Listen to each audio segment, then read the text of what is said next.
7:45 p.m. At 4:39 p.m., Doppler radar indicated thunderstorms producing heavy rain across the warned area. Between 2 and 3 inches of rain have fallen. The expected rainfall rate is 1 to 2 inches in 1 hour.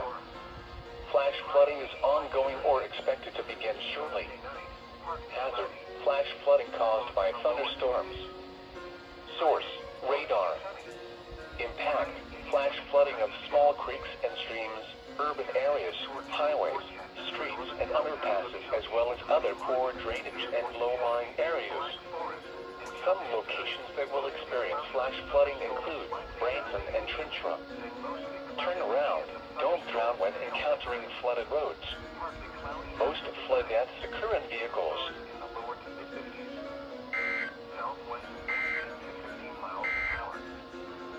A strong thunderstorm will